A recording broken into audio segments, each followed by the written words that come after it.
हो गया। Hello students, welcome to online platform of Abhyudaya Lalitpur. तो इससे पहले हमने जो लेक्चर कंप्लीट किया है वो था कास्ट सिस्टम पर। कास्ट डाइवर्सिटी देखी हमने हमने देखा कि कैसे कास्ट में चेंजेस आ रहे हैं, कैसे वो डायनेमिक भी है और कैसे वो अभी स्टैटिक भी है। और हमने उसके और भी पहलू देखे, कैसे कास्ट सिस्टम भारत में आया, वर्ण सिस्टम क्या था, वर्ण सिस्टम कास्ट सिस्टम में कैसे कैसे परिवर्तित हुआ, तो हमने इसको देखा था। ठीक है, आज का जो हमारा टॉपिक है वो है लिंग्विस्टिक डाइवर्सिटी या फिर भाषाई विविधता। ठीक है, तो आज हम जानेंगे कि आखिर लिंग्विस्टिक डाइवर्सिटी का क्या पहलू है, भारत में कितनी लैंग्वेजेस हैं, उनका संविधान में क्या प्रावधान है, उनके लिए क्या प्रावधान है, उनको प्रमोट करने के लिए या उनके प्रिजर्वेशन के लिए, कंजर्वेशन के लिए लिंग्विस्टिक राइट्स क्या हैं, जो लिंग्विस्टिक माइनॉरिटीज हैं उनके लिए अधिकार, क्या अधिकार दिए गए हैं संविधान में, ये सब आज हम जानेंगे। ठीक है, इससे पहले मैंने आपको अगर आपको ध्यान हो तो आपको मैंने एक क्वेश्चन दिया था करने के लिए, आंसर राइटिंग के लिए एक क्वेश्चन दिया था कि cast identity in India both fluid and static. इसका मतलब क्या हुआ? इसका मतलब यह है कि जो कास्ट सिस्टम है या फिर कास्ट आइडेंटिटी है वो क्या है, समय के साथ साथ बदल भी रही है और समय के साथ वो स्थिर भी है। ठीक है, तो इसमें हम करेंगे क्या, इसमें हमें दोनों पहलू लेके चलना है कि वो फ्लूइड क्यों है, इसके अलावा स्टैटिक क्यों है, दोनों को लिख के फिर हम एक बैलेंस अप्रोच लास्ट में लिखेंगे। तो हमारा आंसर राइटिंग का अप्रोच जो है, अप्रोच हमारा वही रहेगा, इंट्रो, बॉडी और फिर कंक्लूजन। ठीक है, अगर बॉडी पार्ट को देखा जाए तो इसमें पहले लिखेंगे कि कास्ट आइडेंटिटी क्या होती है, फिर फ्लूइड क्यों है, इसके अलावा स्टैटिक क्यों है, ये दोनों पहलू को इसमें लिखा जाएगा। ठीक है, तो कास्ट आइडेंटिटी क्या होती है? कास्ट आइडेंटिटी आपका मतलब, कास्ट आइडेंटिटी से मतलब है कि जो सोशल आइडेंटिटी है on the basis of caste. ठीक है, तो social identity on of an individual group based on their caste. तो कास्ट के बेसिस पे जो भी सोशल आइडेंटिटी होगी उस ग्रुप में, उस सोसाइटी में, वही उसकी क्या होगी, जातिगत पहचान या कास्ट आइडेंटिटी होगी। अब कास्ट आइडेंटिटी किस पर निर्भर करती है? वो निर्भर करती है, मैंने आपको बताया था, जन्म से। जन्म पर निर्भर करती है कि आप किस जाति में, किसी व्यक्ति का किस जाति में जन्म हुआ है। तो ये किस पे डिपेंड करेगा? एक तो हेरिडिटरी होती है, कास्ट आइडेंटिटी जो होती है वो क्या होती है, वंशानुगत होती है। मींस मैंने आपको जो फीचर्स बताए थे कास्ट सिस्टम के, तो क्या बताया था इसमें, एक तो हेरिडिटरी या वंशानुगत, दूसरा हायरार्की यानी वर्टिकल, मींस ग्रुप्स को, जो कास्ट ग्रुप्स हैं उनको सब ग्रुप में बांटा गया है, उसके अलावा उनको क्या किया गया है, टॉप टू डाउन या बॉटम टू टॉप में एक वंश क्रमानुगत पदानुक्रम जिनको कहते हैं उसमें रखा गया है। ठीक है, यही कहलाया क्या, हायरार्की। इसके अलावा एंडोगेमी, एंडोगेमी मींस जो मैरिज सिस्टम है, मींस एक व्यक्ति जो है वो अपने ही कास्ट में क्या करेगा, विवाह करेगा, एंडोगेमी हो गया। इसके अलावा क्या है, रिजिड स्ट्रक्चर, मींस अगर कोई व्यक्ति जिस कास्ट में पैदा हुआ है उसकी वही क्या रहेगी, जाति रहेगी। इसका मतलब वो एक जाति से दूसरी जाति में स्विच नहीं कर सकता है, ये बहुत ही रेस्ट्रिक्टेड है। ठीक, तो यहां पे क्या है, जो सोशल मोबिलिटी है वो क्या है, लगभग ना के बराबर। ठीक, इतना समझ में आया? देखो, रिजिड स्ट्रक्चर और रेस्ट्रिक्टेड सोशल मोबिलिटी, इसकी वजह से क्या हुआ, कास्ट आइडेंटिटी आई। आपको उसी कास्ट से क्या होगा, जाना जाएगा, वही आपकी क्या हो जाएगी, पहचान हो जाएगी। मींस आपका जो ऑक्यूपेशन है वो सब क्या है, इस पर डिपेंड करेगा जो कि आपके कास्ट से जाना जाएगा। ठीक है, तो ये ध्यान समझ में आया आपको कि कास्ट आइडेंटिटी क्या होती है। कास्ट आइडेंटिटी आपकी सोशल आइडेंटिटी है।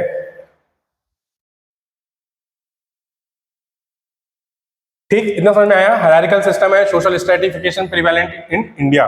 सोशल स्ट्रेटिफिकेशन आपको मैंने बताया था कि सोशल स्ट्रेटिफिकेशन या सोशल सेग्रीगेशन क्या होता है, मींस सोसाइटी में कास्ट के बेसिस पे लोगों को बांटना। ठीक है, वही होता है सोशल स्ट्रेटिफिकेशन। इसके अलावा देखो, कास्ट जो है, कास्ट आइडेंटिटी है, वो फ्लूइड क्यों है? सिंपल सी बात है, कास्ट आइडेंटिटी फ्लूइड क्यों होगी?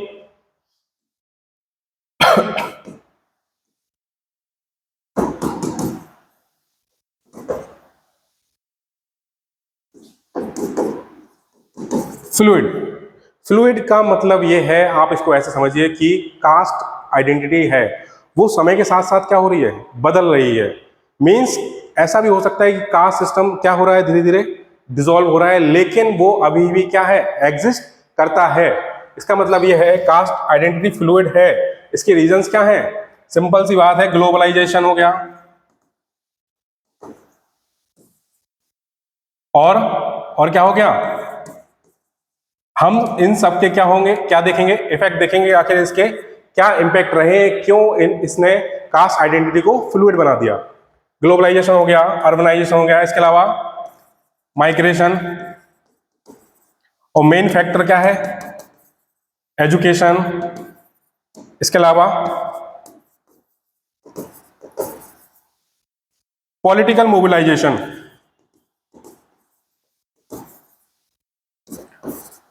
और कास्ट बेस्ड पॉलिटिक्स। ठीक, ग्लोबलाइजेशन ने क्या इंपैक्ट डाला कास्ट आइडेंटिटी पे? देखो, ग्लोबलाइजेशन का मतलब होता है इंटरकनेक्शन, मींस लोगों के बीच कनेक्शन इन द वर्ल्ड। तो देश में विदेश में लोग एक दूसरे से क्या है, जुड़े हैं। लोग एक दूसरे के अधिकारों की समानता की क्या करते हैं, बात करते हैं। तो इस पे क्या हुई, चर्चा हुई, जिसने कास्ट आइडेंटिटी को क्या किया, थोड़ा सा डिसॉल्व किया। तो एक तो ये हो गया ग्लोबलाइजेशन इंपैक्ट। ठीक है, इसके अलावा अर्बनाइजेशन। देखिए, अर्बनाइजेशन का मतलब है, सिंपल सी बात है, अगर कोई माइग्रेंट है, ठीक, वो माइग्रेशन क्यों करेगा? उसके सिंपल से रीजन है, एक तो जॉब अपॉर्चुनिटीज, ठीक है, क्या हो गया, जॉब अपॉर्चुनिटीज हो गया, बेटर फैसिलिटीज किसमें, एजुकेशन, हेल्थ और अदर इंफ्रास्ट्रक्चर। ठीक, तो इन सब के लिए क्या है, वैसे बेटर फैसिलिटीज है। तो लोग क्या करेंगे, एक स्थान से दूसरे स्थान पे मूव करेंगे। कह सकते हैं कि अगर एक गांव में कास्ट आइडेंटिटी या कास्ट सिस्टम जो है बहुत रिजिड है, मींस वहां पे कास्ट सिस्टम काफी प्रिवेलेंट है, अगर वो शहर की तरफ मूव होता है जहां पे ये सब क्या चीजें हो जाती हैं, डिसॉल्व हो जाते हैं, क्योंकि कंपनीज में जैसे लोग काम करते हैं या किसी संस्था में लोग पढ़ रहे हैं या पढ़ा रहे हैं, तो वहां पे क्या है, वहां पे ये सब भेदभाव नहीं होता है, क्योंकि वहां पे क्या है, आपका स्किल सेट या फिर आपका जो टैलेंट है, उसी बेसिस पे तो आपको जॉब मिलेगी। ठीक, तो एक फैक्टर ये भी हो गया कि वहां पर आपकी कास्ट नहीं देखी जाएगी, आपके स्किल्स देखे जाएंगे। और एजुकेशन का मेन रोल जो है, एजुकेशन का क्या है, एजुकेशन क्या करती है, social mobility. Social mobility means आपका जो सोशल स्टेटस है, सोशल स्टेटस और इकोनॉमिक स्टेटस, दोनों क्या है, इंटरकनेक्टेड है। अगर आपका इकोनॉमिक स्टेटस बढ़ता है तो धीरे धीरे आपका सोशल स्टेटस भी क्या होगा, बढ़ेगा, जो कि कास्ट आइडेंटिटी को थोड़ा थोड़ा क्या करेगा, डिसॉल्व करेगा। इसके अलावा क्या हो गया, पॉलिटिकल मोबिलाइजेशन। पॉलिटिकल मोबिलाइजेशन में मैंने आपको एक चीज बताई थी, अगर आपको याद है, एक चीज मैंने बताई थी जिसे क्या कहते हैं, अफर्मेटिव एक्शन या सकारात्मक कार्य। अफर्मेटिव एक्शन,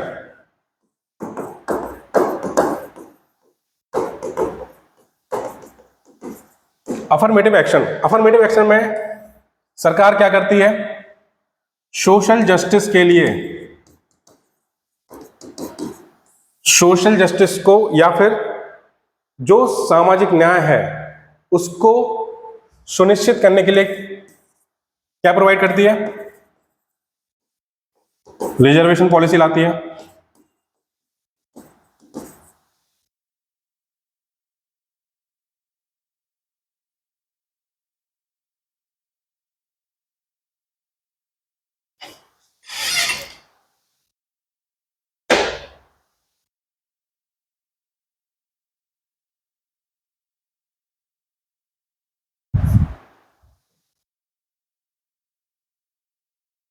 इसके अलावा अगर कोई स्कीम्स है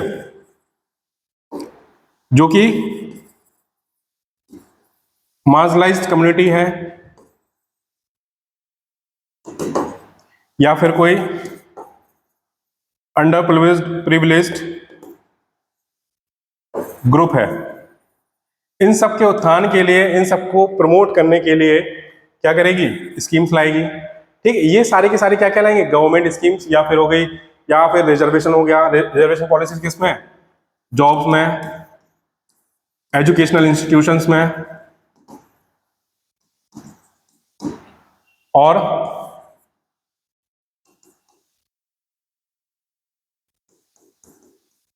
पॉलिटिकल इंस्टीट्यूशंस, जैसे कि इलेक्शंस में हो गया, ठीक, पार्लियामेंट, लोकसभा, या फिर जो लोकल गवर्नमेंट्स हो गई। ठीक, ये सारे के सारे क्या कहलाए? पॉलिटिकल मोबिलाइजेशन हो गया। ठीक, इसने क्या किया? इसने भी तो कास्ट आइडेंटिटी को क्या किया? डिसॉल्व करने की कोशिश की। यही तो एक्शन कहलाए, अफर्मेटिव एक्शंस। ठीक, ये समझ में आया इतना? इसके अलावा देखो, इसके अलावा कास्ट बेस्ड पॉलिटिक्स मींस इसने क्या किया? जो जातियां थीं उनके हित की बात की, इसके बेसिस पे क्या हुआ? पार्टियां बनी। तो इतना समझ में आया? ये सब क्या है? फ्लूइड। ठीक, लीगल और कॉन्स्टिट्यूशनल प्रोविजंस मींस इसका क्या हो गया? Right to equality, article 14, article 15 और आर्टिकल 17, जिसने क्या किया? Prohibition of untouchability. ठीक, ये समझ में आया? तो ये सब सारे के सारे क्या हो गए? कॉन्स्टिट्यूशनल प्रोविजंस हो गए for the safeguarding the under privilege, या फिर जो भी मार्जिनलाइज कम्युनिटीज हैं, जैसे कि एससी और एसटी। आर्टिकल 14 ने किसकी बात करी? आर्टिकल 14 ने बात करी equality, equality before the law and equal protection of law. Article 15 की क्या बात करता है? Prevention of discrimination on the basis of caste, religion, place of birth etcetera. ठीक, तो ये क्या करता है? जो कास्ट है, कास्ट के बेसिस पर होने वाली कोई भी अगर डिस्क्रिमिनेशन है, कोई भी जातिगत भेदभाव है, तो उसको रोकता है। तो ये सारे के सारे क्या होगा? Constitutional provisions. इसकी वजह से जो कास्ट आइडेंटिटी है वो क्या है? फ्लूइड है। तो इतने पॉइंट समझ में आए? ये सारे के सारे किसमें है? कास्ट आइडेंटिटी में, जो कि फ्लूइड है। इसके अलावा स्टैटिक नेचर मींस जिसने कास्ट सिस्टम या कास्ट आइडेंटिटी को क्या किया गया है? अभी भी प्रिवेलेंट रखा है, या फिर अभी भी एग्जिस्टेंस है। क्यों है? बर्थ बेस्ड, सिंपल सी बात है। कास्ट सिस्टम का बेस ही यही है कि आपकी जो कास्ट है वो डिसाइड होगी on the basis of your birth, जिसमें आपने जन्म लिया है। ठीक, ये रीजन समझ में आया? जो कि सोसाइटी में क्या है? स्ट्रेटिफिकेशन का एक की फैक्टर है। इसके अलावा एंडोगेमी मींस जिस कास्ट में आपका जन्म हुआ है उसी कास्ट में क्या हो? विवाह हो। तो कास्ट में एंडोगेमी, कास्ट एंडोगेमी एक रीजन ये हो गया स्टैटिक होने का। दूसरा कास्ट बेस्ड डिस्क्रिमिनेशन, आपने देखा होगा कई जगह आपने न्यूज़ सुनी होगी कि ये जातिगत भेदभाव की ये न्यूज़ है। SC/ST एक्ट मैंने आपको बताया था कि इसके SC/ST एक्ट में FIRs होती हैं अगर कास्ट एट्रोसिटीज हुई हैं, दलितों पर कोई अत्याचार हुआ है, तो ये सारी की सारी चीज़ें क्या है, अभी भी कास्ट सिस्टम को क्या है प्रिवेलेंट रखे हुए है या जिंदा रखे हुए है। देखो एक NCRB डाटा है। NCRB means national crime record, national crime record bureau. NCRB क्या करता है, जितने भी क्राइम हो रहे हैं, जिस तरह के क्राइम हो रहे हैं हर स्टेट में, उसको क्या करता है, उसके लिए डेटा निकालता है। ठीक, जैसे क्या हुआ, NCRB ने डेटा निकाला, उसमें क्या क्या पाया गया कि जो SCs हैं, शेड्यूल कास्ट है, उनके खिलाफ जो एट्रोसिटीज हैं या फिर अत्याचार हैं, वो 2022 में बढ़कर कितने हो गए, 13%। ठीक, तो NCRB की डाटा से क्या पता चलता है कि जो SC या ST हैं, उनके खिलाफ जो अत्याचार है, एट्रोसिटीज हैं, उनके ये केसेस क्या हो गए हैं, बढ़ गए हैं। 2021 से 2022 का तो जो डेटा है वो क्या बता रहा है, कितना बढ़ा है, 13%। ठीक, देखो ये जो डाटा है या स्टेट्स हैं, NCRB का हो गया या गवर्नमेंट की कोई रिपोर्ट आती है उसका डाटा हो गया, तो ये सब हमें क्या करने पड़ेंगे, आंसर में कोड करने पड़ेंगे, जो कि वैल्यू एडिशन करेंगे हमारे आंसर्स में। ठीक, ये पॉइंट्स समझ में आया। कास्ट बेस्ड डिस्क्रिमिनेशन, इसके अलावा caste based political mobilisation means political parties, जैसे जो पॉलिटिकल पार्टीज गठित हुई हैं या फिर जिन जो बनी हैं कास्ट बेस पे ही, जैसे क्या हो गया, BSP हो गया, SP हो गया, या साउथ में जाओ तो AIADMK, इसके अलावा LJP लोक जनशक्ति पार्टी जो कि बिहार में है, ये सारी की सारी क्या है, कास्ट बेस्ड पार्टीज हैं, पॉलिटिकल पार्टीज हैं। इसके अलावा आपने देखा होगा इलेक्शन में लोग जो मिनिस्टर्स होते हैं या फिर जो नेता होते हैं वो क्या करते हैं, कास्ट के नाम पर वोट मांगना, ना कि डेवलपमेंटल इश्यूज पे कुछ बात करना। तो ये सारे के सारे ये क्या कहलाती है, वोट बैंक पॉलिटिक्स कहलाती है। इसने क्या किया है, कास्ट को अभी भी क्या किया गया है, प्रिविलेंट रखा गया है। ये सारे के सारे पॉइंट्स, इसलिए कास्ट क्या कहलाती है, स्टैटिक है इसके हिसाब से। तो कास्ट क्या हो गई, कास्ट आइडेंटिटी जो है वो क्या हो गई, वो फ्लूइड भी हो गई और स्टैटिक भी हो गई। इसलिए क्या लास्ट में कंक्लूड करो कि एक डायनेमिक है, कास्ट क्या है, एक डायनेमिक फोर्स है, लेकिन अभी भी क्या है, इंडियन सोसाइटी में परसिस्टेंट है। इसका मतलब अभी भी ये जारी है। ठीक, इतना समझ में आया। तो ये आपका एक कंप्लीट आंसर हो गया, जो कि कब पूछा गया था, CSE 2023 में। इतना क्लियर हुआ। इसके अलावा मेन टॉपिक पे आते हैं। आज का जो टॉपिक है,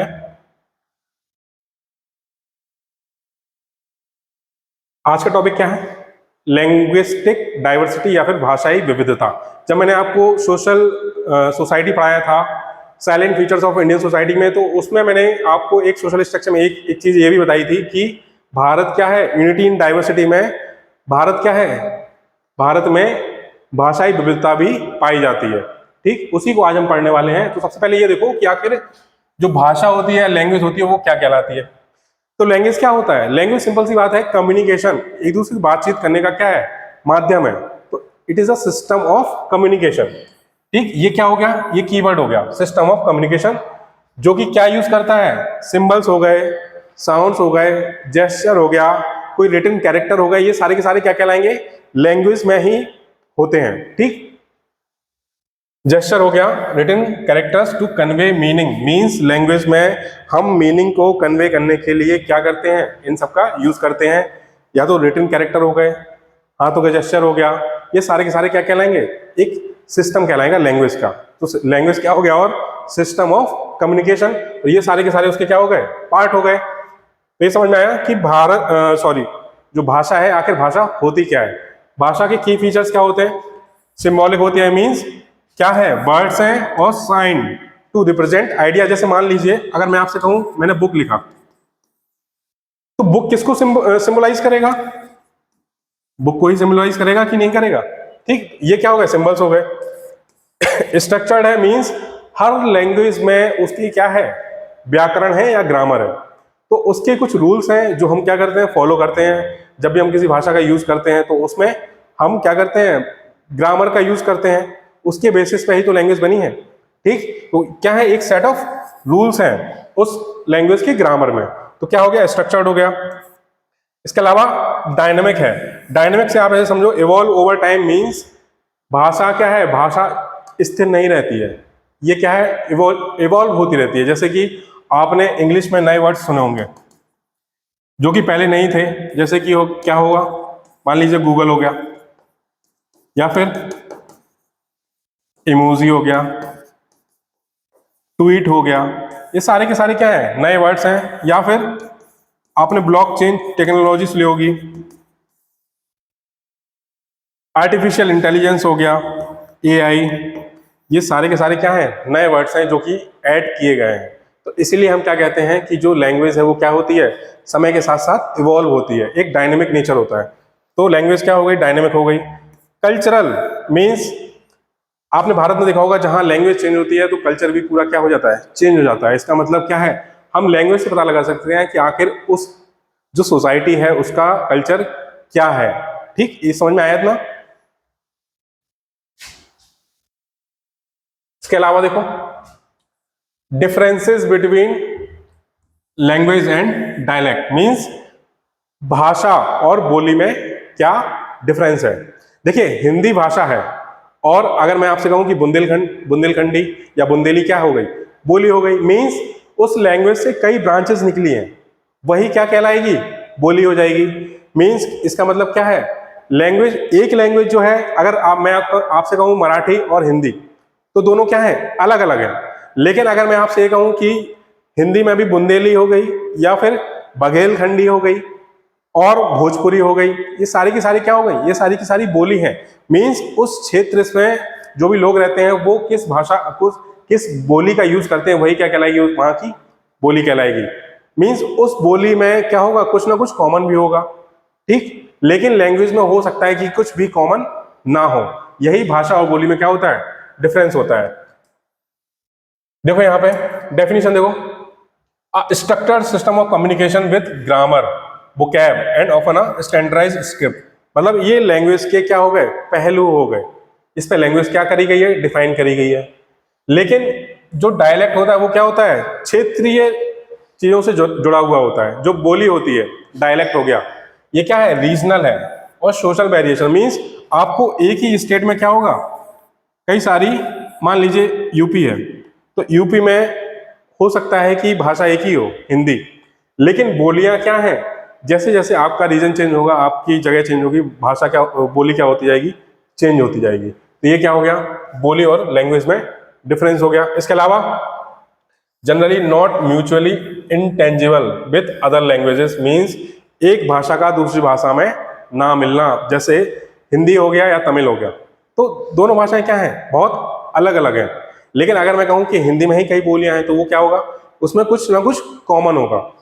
इसके बाद इसके अलावा क्या हो गया, इसको official means of recognition means government के द्वारा इनको क्या है, रिकॉग्नाइज किया गया है, पहचान मिली है। ठीक, लेकिन हो सकता है कि बोली, कुछ बोलियां ऐसी हो जिनको कोई वेरिएशन, उनमें वेरिएशन हो और उनमें क्या हो, कोई पहचान उनको ना मिले, वो एक क्षेत्रीय स्तर पर बोली जाती हो बस। Can give rise to multiple dialects means एक भाषा से कई सारी बोलियां निकल सकती है। जैसे हिंदी, तमिल और इंग्लिश हो गया, ये सारी की सारी क्या है, भाषाएं हैं। लेकिन अवधी हो गया, या फिर मगही हो गया, ब्रज लैंग्वेज हो गई, ठीक, ये सारी की सारी क्या है, ये बोलियां हैं। इसके अलावा एक एग्जाम्पल देखो इसका, ये उत्तर प्रदेश है।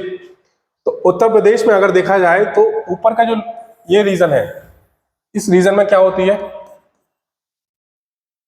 कौरवी डायलेक्ट। और जैसे ही आप,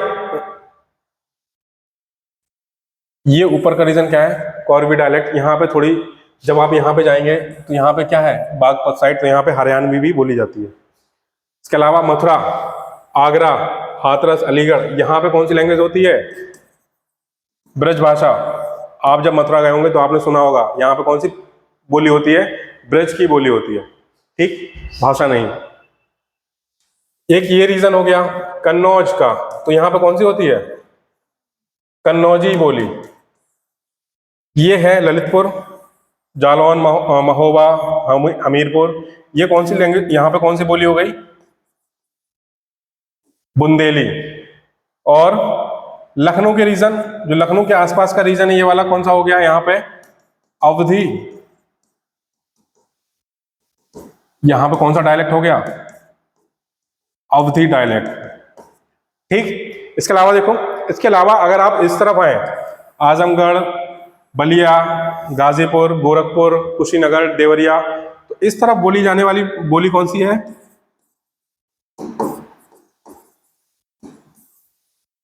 भोजपुरी।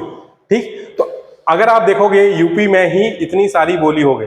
इसके अलावा अगर आप और कहीं जाएंगे, यूपी के एक डिस्ट्रिक्ट से दूसरे डिस्ट्रिक्ट, क्या पता वहां भी बोली क्या हो जाए, चेंज हो जाए। तो बोली इतनी सारी है, लेकिन एक कॉमन लैंग्वेज कौन सी है? हिंदी। हिंदी कॉमन लैंग्वेज है, लेकिन उसी से निकली हुई क्या है, ये सारी की सारी बोली हो गई। तो बोली और लैंग्वेज में इतना डिफरेंस है। इतना समझ में आया आपको? ये हो गया यूपी का क्लियर। इसके अलावा देखो, अब हमने देखा कि लैंग्वेज क्या होती है, लैंग्वेज और बोली में क्या डिफरेंस है। ठीक। तो अब हम बात किसकी करेंगे? लिंग्विस्टिक डाइवर्सिटी, या फिर भाषाई विविधता क्या होती है। सिंपल सी बात है, जैसा कि नाम से ही पता चल रहा है कि विविधता किसमें? भाषा में। तो वही उसकी क्या होगी? डेफिनेशन हो गई। डेफिनेशन हो गई मींस एक स्पेसिफिक एरिया में अगर कई भाषाएं बोली जाएं और वो लोग क्या करते हैं, साथ में रहें, तो वो वहां पे क्या हो जाएगी? विविधता हो जाएगी। यही लिखा हुआ है, देखो, linguistic diversity, variety of languages spoken within a specific region. एक देश में या फिर एक जगह पर अगर कई तरह की भाषाएं बोली जाती हैं, तो वही क्या कहलाएगी? लिंग्विस्टिक डाइवर्सिटी कहलाएगी। को एग्जिस्टेंस, इस पे ध्यान दीजिएगा, को एग्जिस्टेंस। डाइवर्सिटी तभी होगी जब हम क्या करेंगे, कई लैंग्वेज के लोग जो हैं, कई भाषाई लोग जो हैं, वो एक साथ उस सोसाइटी में रहेंगे। ठीक। उसी से ही क्या आएगी, इसी को ही हम आगे चल के कहेंगे multi linguistic, multi linguistic society. ठीक। इतना समझ में आया? Multi linguistic society. अब हम क्या देखेंगे? अब हम देखेंगे आखिर इसकी टाइमलाइन, मींस जो लिंग्विस्टिक डाइवर्सिटी है उसके क्या रीजंस रहे कि भारत में इतनी भाषाई विविधता आ गई। ठीक। किस किस का प्रभाव पड़ा, उसके हिस्टोरिकल फैक्टर्स क्या है, ज्योग्राफिकल, या फिर जो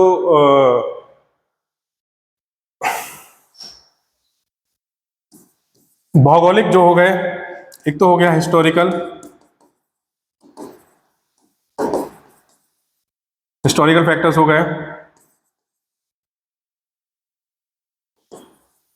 ज्योग्राफिकल फैक्टर्स हो गए। ठीक। इसके अलावा कल्चरल या रीजनल फैक्टर्स हो गए।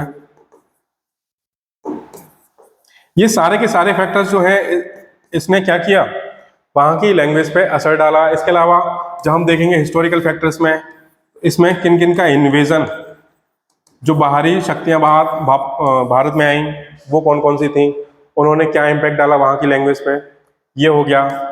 ज्योग्राफिकल मीन्स जो अगर हिमालयन रीजन है तो वहाँ पे लैंग्वेज फैमिली कौन कौन सी है, ये सब हम क्या करेंगे इस टाइमलाइन में देखने वाले हैं। अगर एंशियंट पीरियड में देखा जाए तो इंडो आर्यन, जो आर्यंस आए तो अपने साथ क्या लाए, वहां की संस्कृति या वहां का कल्चर भी लाए। ठीक है। तो एक इंडो आर्यन ग्रुप बना, तो इंडो आर्यन लैंग्वेज आई। इंडो आर्यन लैंग्वेज जो कि कहाँ यूज करी गई? ऋग्वेद में यूज करी गई। तो वहां से क्या हुआ, लैंग्वेज का आना शुरू हुआ। इसके अलावा प्राकृत, आपने अभी सुना होगा कि प्राकृत पाली को किसमें शामिल किया गया है? क्लासिकल लैंग्वेज में का दर्जा दिया गया है। ठीक। तो इंडो आर्यन ग्रुप था।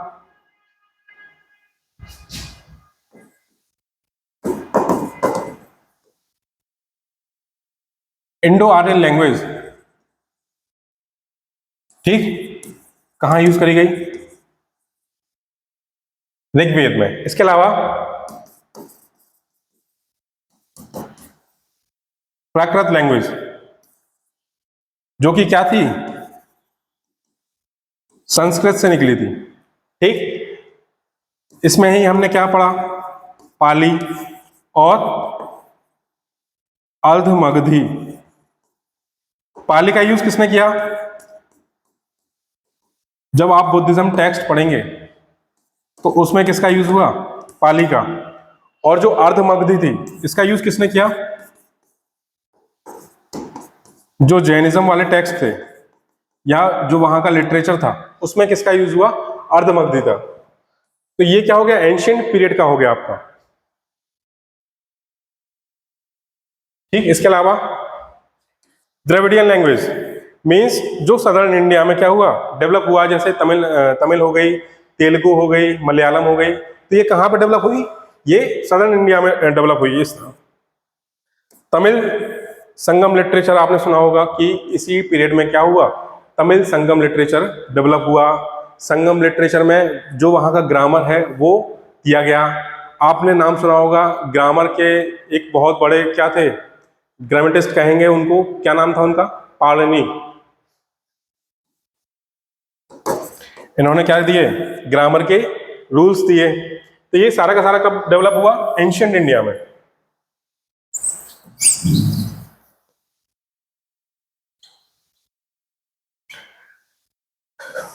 ठीक, इतना समझ आया। इसके अलावा देखो मेडिवल पीरियड या फिर मध्यकालीन भारत में क्या क्या चेंजेस हुए भाषा में। तो अपर भ्रंशा जो कि ट्रांजिशन फेज था, कहां से, प्राकृत से मॉडर्न आर्यन लैंग्वेज में।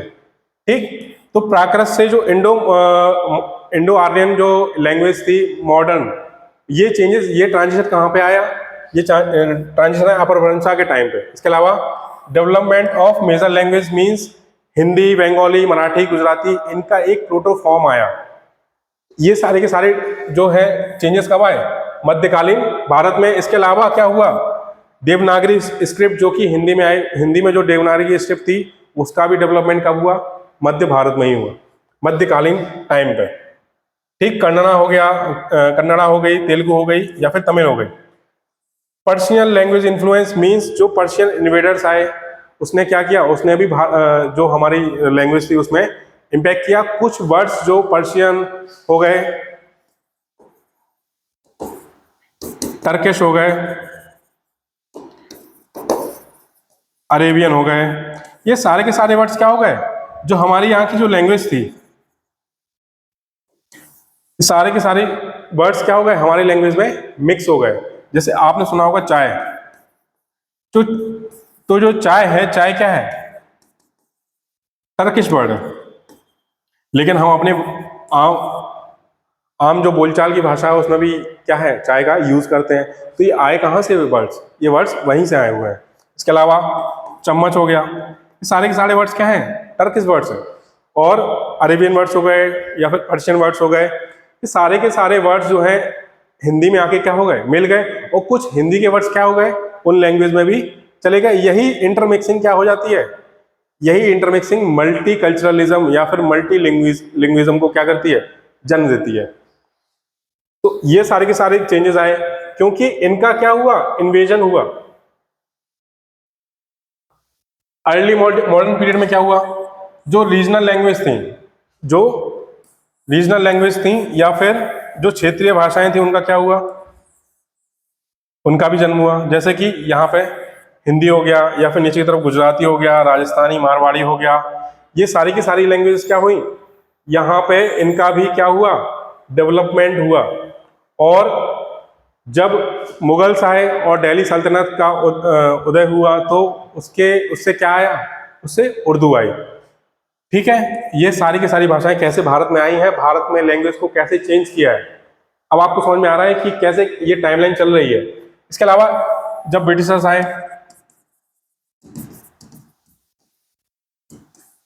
ब्रिटिशर्स आए तो इन्होंने क्या किया, जो भारत का एजुकेशन सिस्टम था इसमें किसको इन्फ्यूज किया, इंग्लिश एजुकेशन को। मींस इसमें भी उन्होंने क्या किया, सोसाइटी को डिवाइड करने की कोशिश की on the basis of language. Means जो इंग्लिश होगी वो किसकी भाषा होगी, एलीट, जो समाज में ऊंचे तबके के लोग हैं वही इस भाषा का क्या करेंगे, यूज करेंगे, और जो नीचे के लोग हैं या फिर जो सोसाइटी में उस हायरार्की पे नहीं है, वो किसका यूज करेंगे, वर्नाक्युलर लैंग्वेज, या फिर जो वहाँ की आम चाल की जो आम जिंदगी में जो बोली चाली जाने वाली भाषा है। ठीक, तो ये ब्रिटिशर्स ने किया। आपने सुना होगा 1835 का मैकाले का मिनट, जिसने क्या किया, इंग्लिश एजुकेशन को भारत के एजुकेशन सिस्टम में जोड़ने की कोशिश की। यही क्या कहलाई, downward filtration, downward filtration theory. ठीक, तो ये सारे के सारे चेंजेस कौन लाए, ये सारे के सारे चेंजेस ब्रिटिशर्स लाए। इसके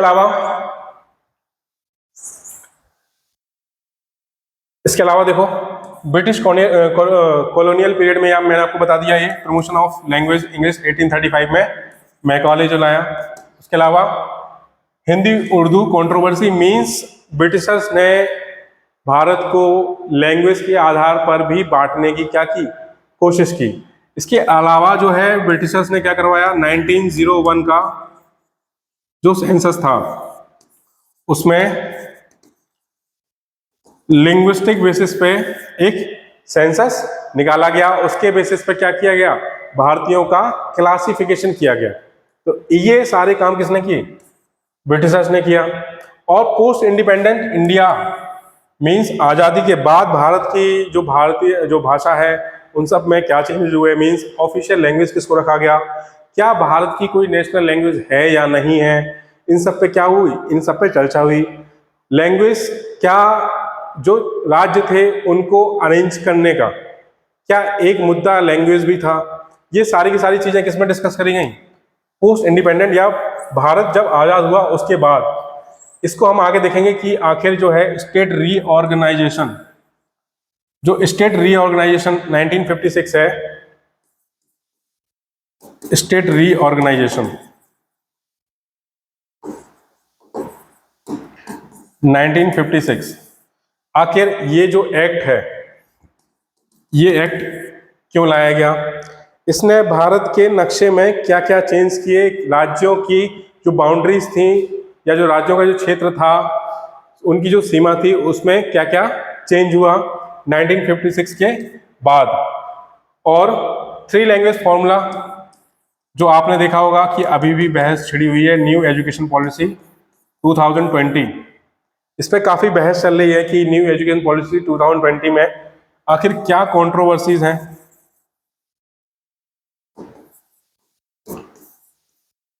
ठीक, अगर आप न्यूज़पेपर पढ़ रहे हैं तो डेली के डेली आप देखेंगे कि एनईपी 2020 पे कोई ना कोई मुद्दा आता ही रहता है, ये आप पढ़ रहे होंगे, मुझे उम्मीद है।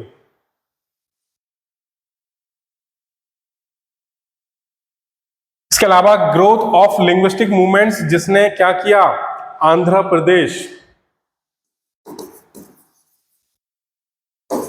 आंध्र प्रदेश को क्या किया, स्टैब्लिश किया। इसके अलावा जो द्रविडियन मूवमेंट था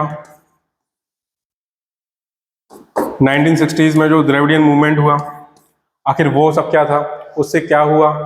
ठीक, ये सारी की सारी क्या हुआ, इस लैंग्वेज के आधार पर स्टेट बने। ठीक, ये सब आगे हम देखेंगे। तो ये क्या रही, पूरी पूरी टाइमलाइन रही। इसको मैं जल्दी से समराइज कर दूं तो लिंग्विस्टिक डाइवर्सिटी की टाइमलाइन क्या है। अगर एंशिएंट पीरियड की बात की जाए,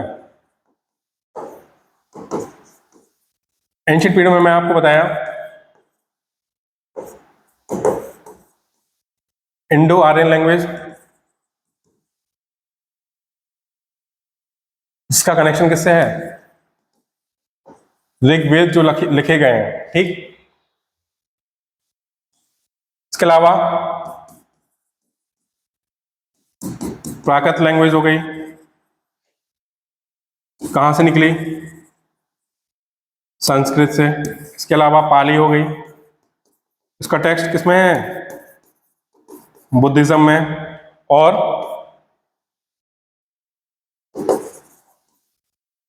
अर्ध मगधी जैनिज्म टेक्स्ट में। ठीक, इतना समझ में आया। फिर इसके अलावा क्या बताया? अपर भ्रमशा, जिसने क्या किया?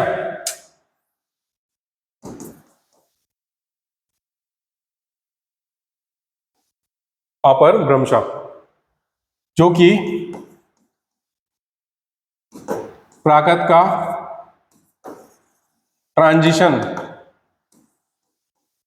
मॉडर्न इंडो आर्यन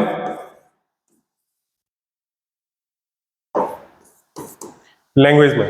ठीक, ये सारे के सारे क्या हो गए? एंशिएंट टाइम का हो गया।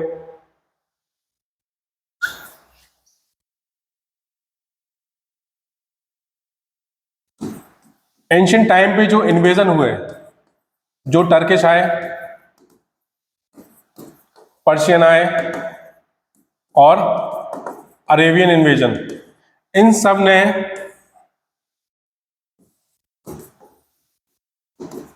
टर्किश हो गया, अरेबियन या फिर पर्शियन, इनका क्या इम्पैक्ट हुआ जो इंडिया में लैंग्वेज थी? क्या हुई? इंटरमिक्सिंग हुई। तो इसने भी क्या किया? लैंग्वेज पे असर डाले या फिर लैंग्वेज में मॉडिफिकेशन किए। ठीक, और इसके अलावा बाद में क्या हुआ? मेडिवल टाइम पे जो रीजनल लैंग्वेज थी,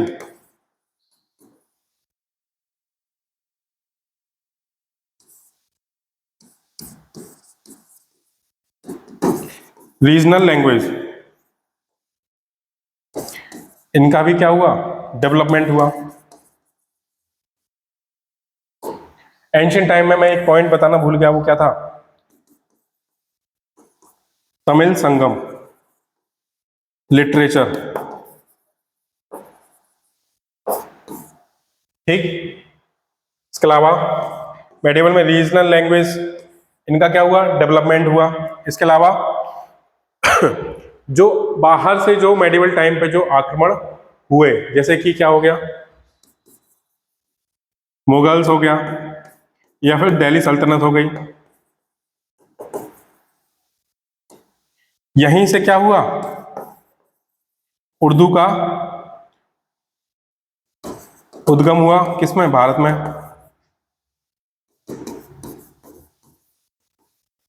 तो ये सारे क्या हो गया? एंशिएंट पीरियड और मेडिवल पीरियड। इसके अलावा क्या था?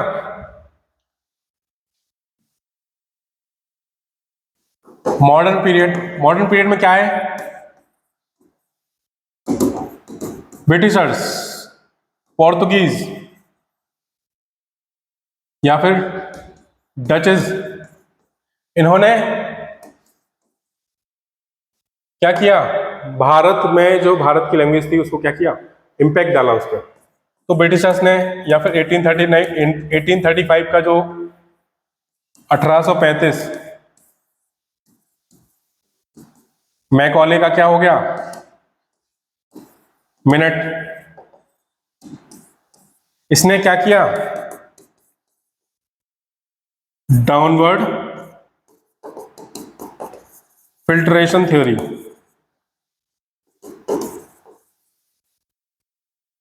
डाउनवर्ड फिल्ट्रेशन थ्योरी, जिसने इंडियन सोसाइटी को डिवाइड करने की कोशिश की। किसमें? Elite versus lower class. कि वर्निकुलर लैंग्वेज जो है, जो आम भाषा जो बोलने वाली है, वो कौन यूज करेगा, या फिर इंग्लिश लैंग्वेज जो है वो किसको यूज करनी चाहिए, जैसे कि जो एलिट क्लास हो गई। तो मैकाले ने क्या किया? इसको एस्टेब्लिश करने की कोशिश की। इतना समझ में आया? तो ये क्या हो गई? भारत में लिंग्विस्टिक डाइवर्सिटी,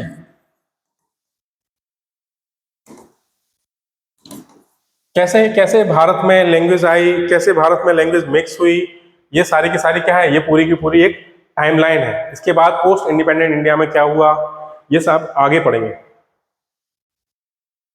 इतना समझ में आया आपको? इसके अलावा अगर इंडिया में लिंग्विस्टिक डाइवर्सिटी की बात की जाए, मींस लिंग्विस्टिक डाइवर्सिटी भारत में कैसे पहचानी गई, कितनी है, तो 122 लैंग्वेज मींस 122 भाषाएं हैं जिसको क्या किया है, ऑफिशियली रिकॉग्नाइज किया गया है। हालांकि इसके अलावा और भी हैं, लेकिन ऑफिशियली क्या है, 122 लैंग्वेज को क्या किया गया है, रिकॉग्नाइज किया गया है। इसके अलावा देखो, people's linguistic survey of India एक सर्वे है, people's linguistic survey of India ने, जिसने क्या किया है, 780 भाषाओं को क्या किया है, चिन्हित किया है, पहचाना है, जिसमें से 50 भाषाएं जो है क्या है, 50 पिछले 50 सालों में क्या हो गई हैं, लुप्त हो गई हैं। ठीक, इसके अलावा आपने सुना होगा कि कॉन्स्टिट्यूशन ने 8th शेड्यूल में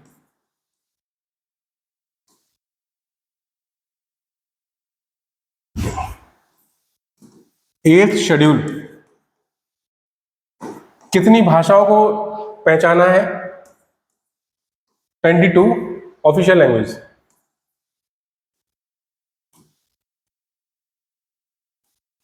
तो 22 भाषाओं क्या है, पहचाना है। अगर हम एक तरह से देखें तो क्या हो गया, असमीज हो गई, बोडो, बंगाली हो गई,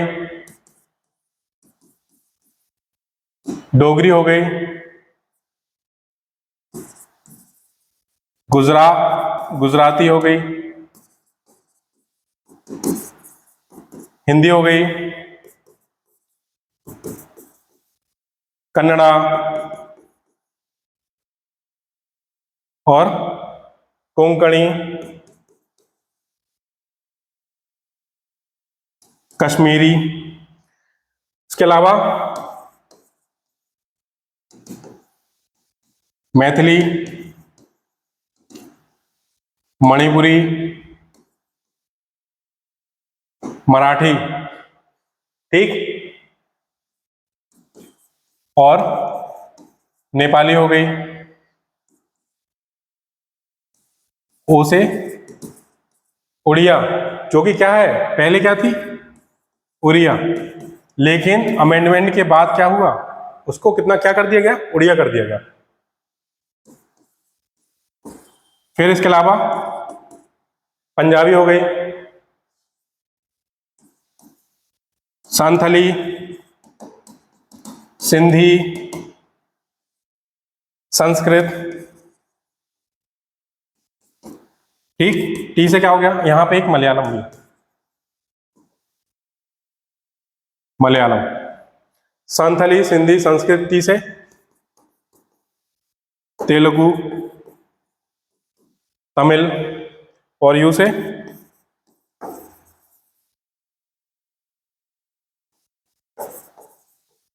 उर्दू। तो ये सारी की सारी क्या है, 22 ऑफिशियल लैंग्वेज है जिसको किसने, संविधान ने रिकॉग्नाइज किया है। इसके अलावा आपको पता होगा कि इसमें एक तो हो गया 21वां, 71वां, 92nd, ये सारे के सारे क्या है, अमेंडमेंट है जिसने क्या किया था, लैंग्वेज जिसमें ऐड की गई।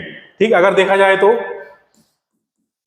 जो 21st अमेंडमेंट था उसने किसको ऐड किया, सिंधी को। इसके अलावा 71st और 92nd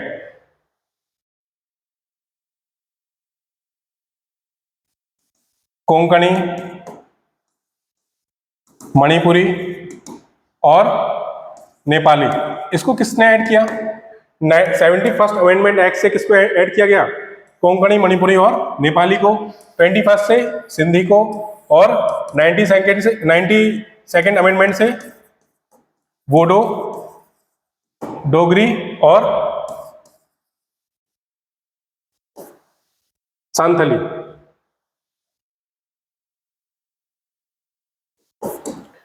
ठीक,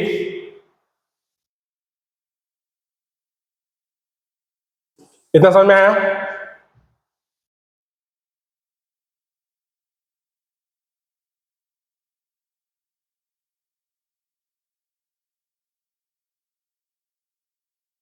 ठीक, तो एक ये क्या हो गया, 8th शेड्यूल हो गया। इसके अलावा क्लासिकल लैंग्वेज, क्लासिकल लैंग्वेज में अभी आपने देखा होगा कि इन 5 लैंग्वेज को क्या किया गया है, बाद में ऐड किया गया है, जैसे मराठी हो गई, पाली, प्राकृत, असमी और बंगाली। तो ये लैंग्वेज कब ऐड करी गई, फिलहाल ऐड करी गई। और क्लासिकल लैंग्वेज में इससे पहले कौन सा था, तमिल हो गया, तेलुगु हो गया, संस्कृत, कन्नड़ा, मलयालम और उड़िया। तो ये सारी की सारी क्या है, ये सारी की सारी क्लासिकल लैंग्वेज है। तो ये क्या हो गई, लिंग्विस्टिक डाइवर्सिटी, और उसमें भी जो कॉन्स्टिट्यूशन ने क्या की है, रिकॉग्नाइज करी है।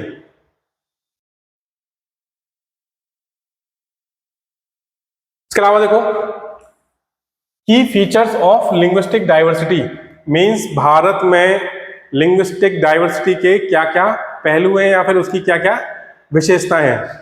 ठीक, तो ये क्या हो गया, तो मल्टीलिंगुअल सोसाइटी है, मींस अगर हम एक जगह से दूसरी जगह जाएं तो क्या हो जाती है, भाषा या बोली क्या हो जाती है, भाषा और बोली दोनों क्या हो जाती है, चेंज हो जाती है। तो यही क्या हो गई, हम एक किसमें रह रहे हैं, मल्टीलिंगुअल सोसाइटी में रह रहे हैं। इसके अलावा रीजनल वेरिएशन मैंने आपको बताया, यूपी का जैसे एग्जांपल दिया, तो यूपी में भी भाषाएं कैसे चेंज हो जाती हैं, मींस भाषा और बोली में भी क्या है, अगर एक जगह से दूसरी जगह पे जाएं तो क्या होता है, वेरिएशन देखने को मिलता है। यही क्या है पूरे भारत में। इसके अलावा देखो लैंग्वेज फैमिलीज, लैंग्वेज फैमिलीज को आप देखो तो जो लैंग्वेज फैमिलीज हैं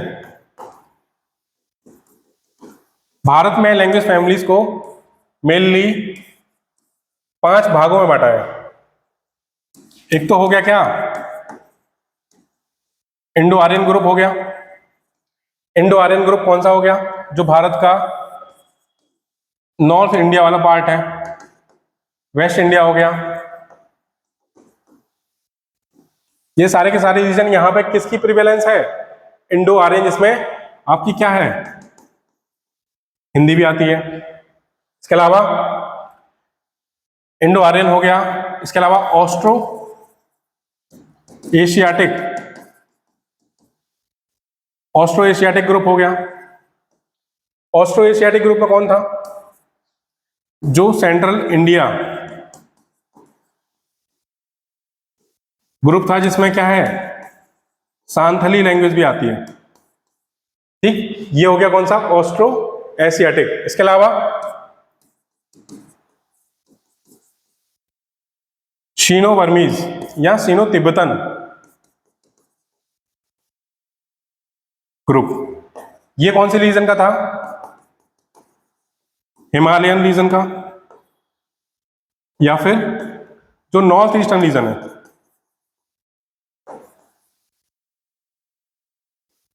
ठीक, तो एक क्या हो गया, सीनो बर्मीज या Sino Tibetan, Austro Asiatic, Indo Aryan, और द्रविडियन ग्रुप। इसमें कौन शामिल होगा, जो सदर्न इंडिया है, तमिल हो गया, तेलुगु हो गया, या फिर कन्नड़ा हो गया। ठीक, और लास्ट में कौन सा है, जो कि आइसोलेट ग्रुप था, अंडमानीज। इसमें कौन सी लैंग्वेज आई, सेंटिनलीज, जो कि अंडमान निकोबार में है। ठीक, तो ये क्या है, ये 5 क्या हो गए, ग्रुप हो गए, ये 5 फैमिली हो गई कि इनसे ही भारत में क्या हुआ है, बाकी भाषाओं का जन्म हुआ है। तो मेनली क्या है, 5 है। पहला कौन सा हो गया, इंडो आर्यन हो गया। दूसरा कौन सा हो गया, ऑस्ट्रो एशियाटिक। तीसरा शीनो तिब्बतन या शीनो बर्मीज। चौथा द्रविडियन, और 5वां अंडमानीज ग्रुप। तो ये 5 को 5 क्या है, भाषाई विविधता को ही तो बताती हैं कि भारत में इतनी सारी भाषाओं का जन्म इन 5 जो लैंग्वेज फैमिलीज हैं इनसे हुआ है। इतना समझ में आया कि लैंग्वेज फैमिलीज क्या कहलाती हैं। तो लैंग्वेज फैमिलीज हो गया। इसके अलावा कॉन्स्टिट्यूशनल रिकॉग्निशन, ये मैंने आपको बताया कि जो 8th शेड्यूल है, 8th शेड्यूल में 22 लैंग्वेज इनको क्या है, रिकॉग्नाइज किया गया है। इसके अलावा जो राइट्स हैं इसको बाद में देखेंगे। जो राइट्स हैं, कॉन्स्टिट्यूशनल राइट्स कौन से हो गए? आर्टिकल 29 संविधान क्या करता है? जो लैंग्विस्टिक माइनॉरिटीज हैं उनको अधिकार देता है कि जो उनका कल्चर है, उनकी लैंग्वेज है, उसको प्रिजर्व कर सके। ठीक, तो ये समझ में आया इतना। इसके अलावा लैंग्वेज बेस्ड स्टेट रीऑर्गेनाइजेशन, जो कि हम आगे पढ़ने वाले हैं, कि भारत में जो है 1956 के बाद राज्यों को क्या किया गया? जो उनकी भाषा है, वहां के लोगों की जो भाषा है, उसके आधार पर फिर से निर्धारित किया गया, उनकी सीमाओं को फिर से निर्धारित किया गया। इतना समझ में आया? की फीचर्स क्या हो गया? पहला तो हो गया मल्टीलिंगुअल सोसाइटी,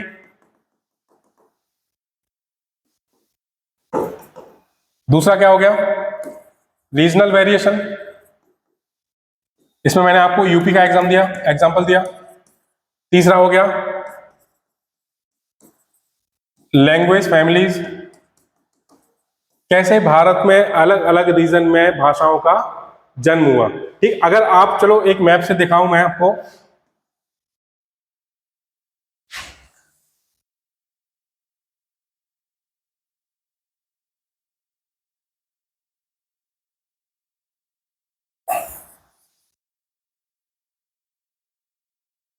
अगर आप मैप से देखो,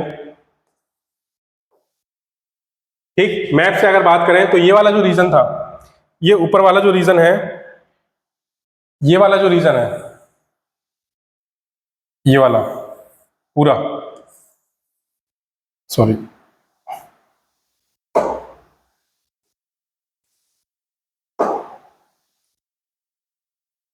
ये रीजन है। ये रीजन क्या कहलाया? जहां से इंडो आर्यन लैंग्वेज से अलग अलग भाषाओं का उद्गम हुआ, जैसे मेनली हिंदी हो गया। ठीक, इसके अलावा ये जो रीजन है, ये वाला जो हिमालयन रीजन है, ये वाला, इसमें कौन सा हुआ? शीनो तिब्बतन या फिर इंडो बर्मीज फैमिली या फिर ग्रुप। ठीक, जो भाषाओं जैसे खासी हो गया, ये सब लैंग्वेज कहाँ से आई हैं? इस वाले ग्रुप से आई हैं।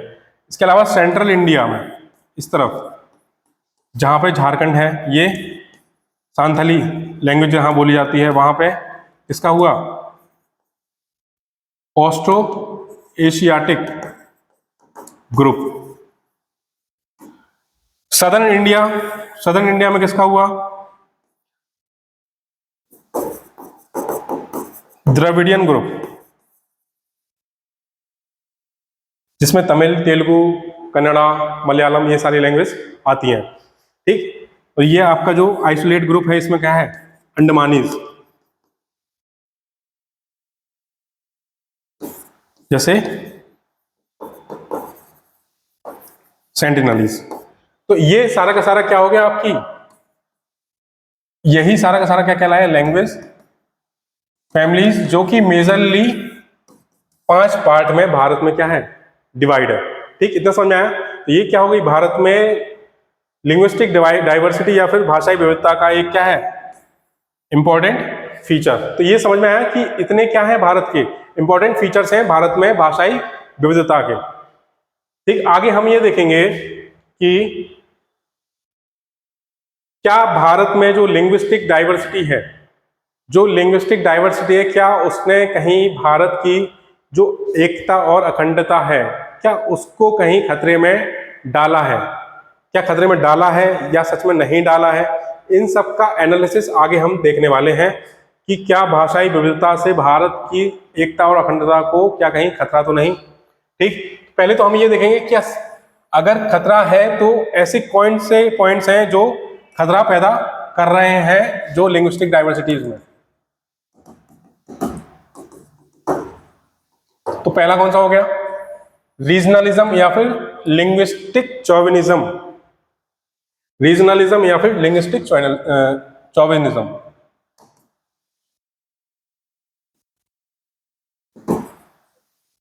रीजनलिज्म या फिर इसको क्या कहते हैं? क्षेत्रवाद। ठीक, रीजनलिज्म का मतलब होता है सिंपल कि जो आपका जो रीजन है, regional supremacy means discrimination on the basis of region हो सकता है कि एक राज्य में अगर कोई व्यक्ति दूसरे राज्य का हो तो उससे क्या किया जाए, भेदभाव किया जाए कि वो इस राज्य का है इसलिए इससे क्या हो रहा है, भेदभाव हो रहा है। यही क्या कहलाएगा, रीजनलिज्म कहलाएगा।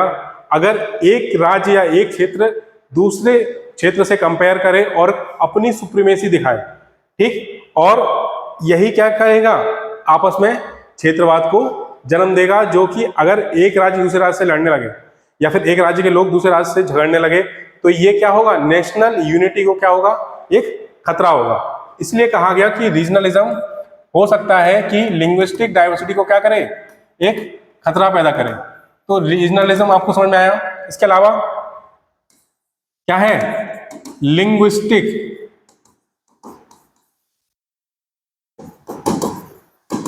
चौविनिज्म। लिंग्विस्टिक चौविनिज्म मतलब ये है कि इसको हिंदी में क्या कहते हैं, भाषाई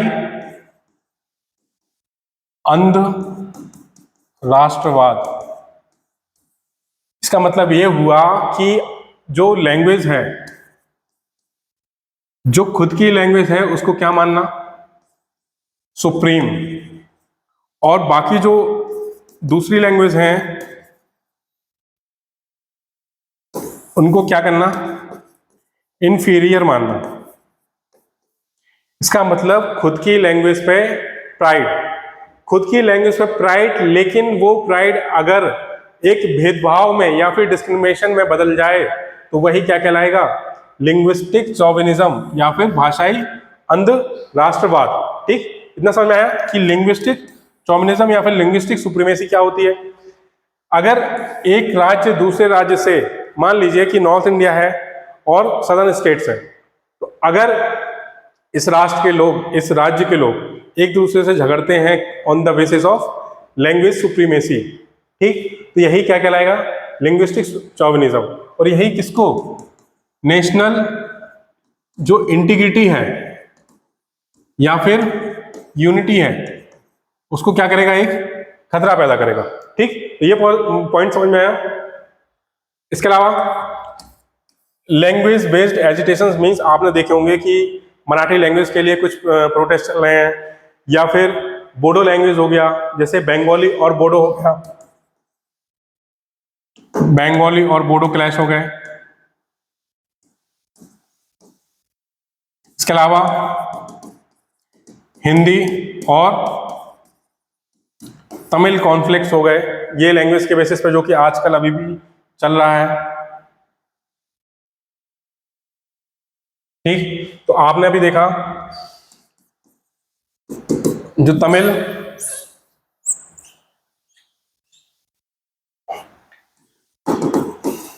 हिंदी और तमिल कॉन्फ्लिक्ट्स हो गए, या फिर बोडो बंगाली कॉन्फ्लिक्ट हो गए, ये सारे के सारे क्या हैं, या फिर मराठी प्रोटेस्ट हो गया, ये सारे के सारे क्या हैं, ये लैंग्वेज बेस्ड एजिटेशन या फिर लैंग्वेज बेस्ड प्रोटेस्ट हो गए। अपनी कुछ, उनकी कुछ क्या है, मांगे हैं। मान लीजिए कि बोडो है, बोडो लैंग्वेज जो कि दार्जिलिंग की तरफ बोली जाती है, इनका कहना है कि एक बोडो लैंड बनाया जाए जहां पे क्या हो, बोडो बोलने वाले ही लोग वहां पे क्या हो, रहें। मीन्स ये क्या हो गया, एक भाषा के आधार पर किसी राज्य को बनाना, या फिर बुंदेली में बुंदेलखंड हो गया। तो ये सारे के सारे क्या है, रीजन है। अगर ऐसे ही मांग उठती रही तो क्या है, तो नेशनल इंटीग्रेशन को क्या है, खतरा है कि नहीं है, तो नेशनल इंटीग्रेशन को खतरा है कि नहीं, खतरा है कि नहीं। ठीक, अगर हर भाषा के लोग ये कहें कि हमें अपनी भाषा के आधार पर राज्य बनाने की अनुमति दी जाए, तो आप समझते हैं भारत कितने हिस्सों में बंट जाएगा।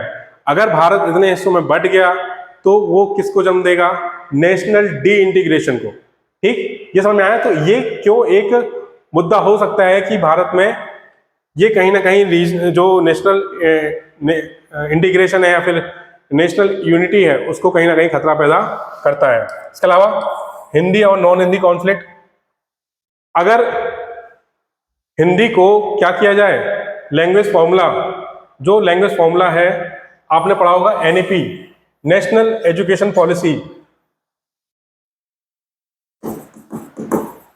नेशनल एजुकेशन पॉलिसी 2020, जिसमें कौन सा फॉर्मूला दिया गया, 3 लैंग्वेज, सॉरी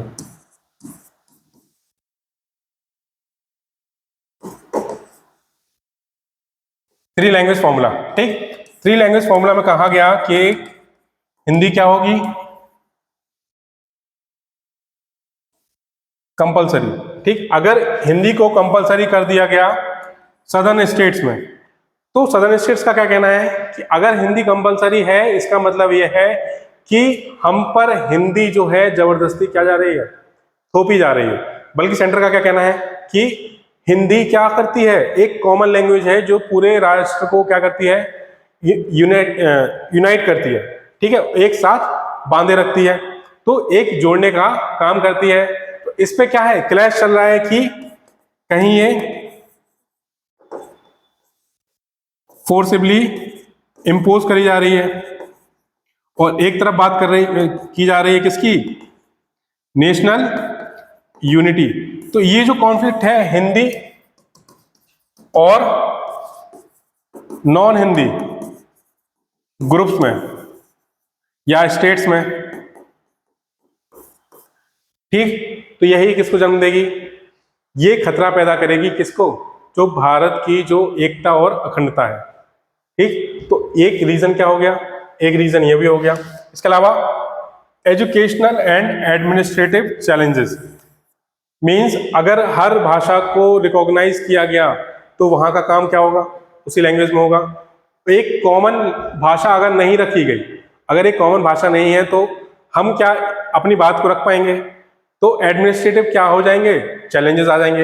एक रीजन ये भी है, मान लीजिए एक राष्ट्र ये है, एक राष्ट्र ये है, और दोनों की लैंग्वेज क्या है, डिफरेंट है, तो कम्युनिकेशन का माध्यम एक कॉमन लैंग्वेज होगी कि नहीं होगी। अगर कोई कॉमन लैंग्वेज नहीं है तो क्या कम्युनिकेशन हो पाएगा, नहीं हो पाएगा। फिलहाल कम्युनिकेशन की लैंग्वेज क्या है, इंग्लिश है। इसके अलावा कोई ऐसी लैंग्वेज है, इसके अलावा कौन सी है, हिंदी है। ठीक, तो इतनी भाषाएं हैं, अगर कोई एक कॉमन लैंग्वेज नहीं होगी तो क्या होगा, शासन प्रशासन में क्या होगी, कम्युनिकेशन की कमी होगी। तो एक चैलेंज लिंग्विस्टिक डाइवर्सिटी का ये भी हो गया। इसके अलावा electoral and political polarisation, means linguistic diversity के बेसिस पे, जैसे मान लीजिए अगर मराठी वोटर्स हैं या फिर तमिल वोटर्स हैं, उनको अगर अट्रैक्ट करना है तो हम क्या करेंगे, हम लैंग्वेज की बात करेंगे। तो लैंग्वेज के आधार पर भी वोट क्या होते हैं, मांगे जाते हैं। इससे क्या होगा, जो हिंदी है नॉन हिंदी हो गई, या फिर कोई और लैंग्वेज है, दूसरी लैंग्वेज है, उसके बेसिस पे लोगों को क्या करना, भड़काना या फिर बांटना। तो लिंग्विस्टिक डाइवर्सिटी के सारे क्या हो गए, चैलेंजेस हो गए। इसके अलावा अगर हम ये कहें कि ऐसा कुछ भी नहीं है, जो मल्टी लिंग्विस्टिक डाइवर्सिटी है भारत में, वही भारत को क्या है, जोड़े हुए है। इसका मतलब जो मल्टी लिंग्विलिज्म है या फिर जो मल्टी कल्चरल सोसाइटी है भारत की, वो लैंग्वेज की इतनी विविधता के कारण ही आपस में क्या है, एक यूनाइटेड है। ठीक, क्या हो गया कि भारत में कई भाषाओं के लोग क्या करते हैं, कई सदियों से रहते आ रहे हैं, और वही भाषाएं क्या है, लोगों को एक दूसरे से जोड़े हुए हैं। वो विभिन्नता ही क्या है, एकता की निशानी है। ठीक, इसके अलावा कॉन्स्टिट्यूशनल सेफगार्ड्स, जो मैंने आपको बता दिए कि कॉन्स्टिट्यूशनल सेफगार्ड्स जो है, अगर कॉन्स्टिट्यूशनल सेफगार्ड्स में देखा जाए,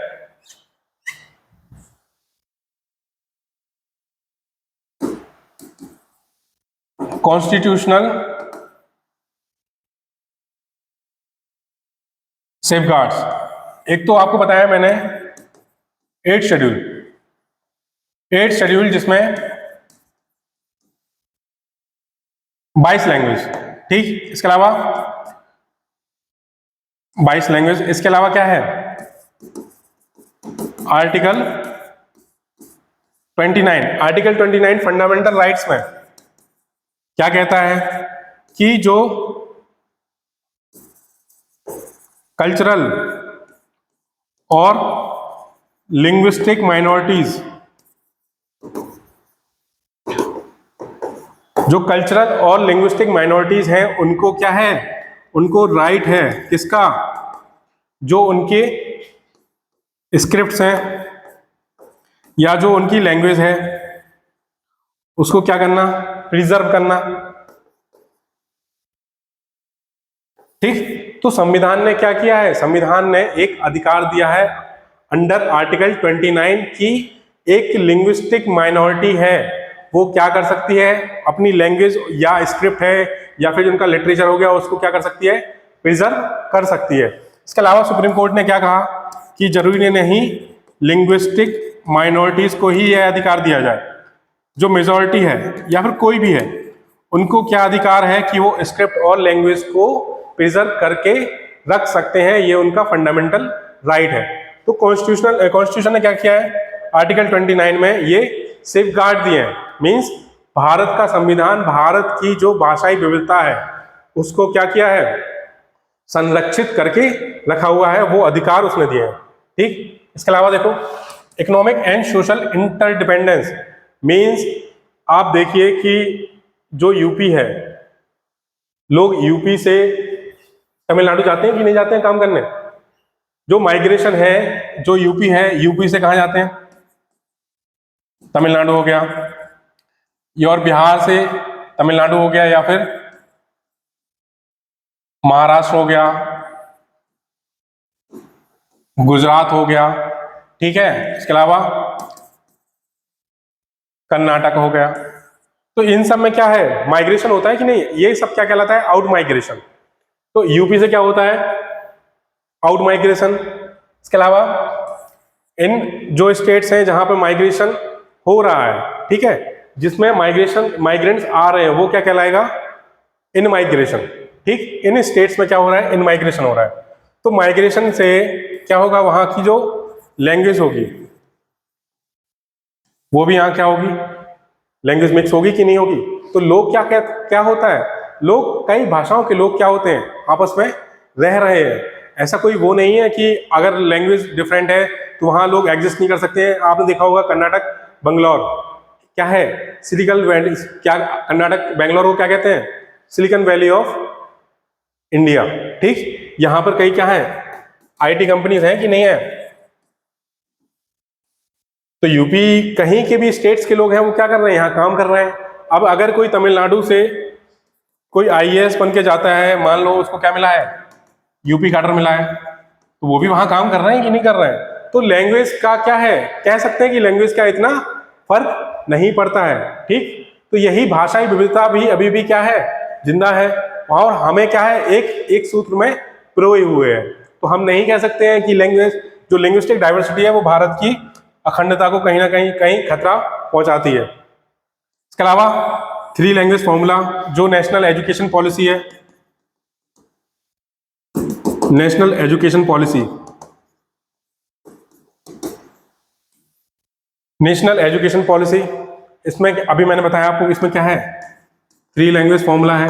3 लैंग्वेज फॉर्मूला में हिंदी हो गई, ठीक है, यहाँ की मदर टंग हो गई और स्टेट लैंग्वेज हो गई। ठीक, ये 3 भाषाओं को रखा गया है ताकि हर लैंग्वेज का क्या हो,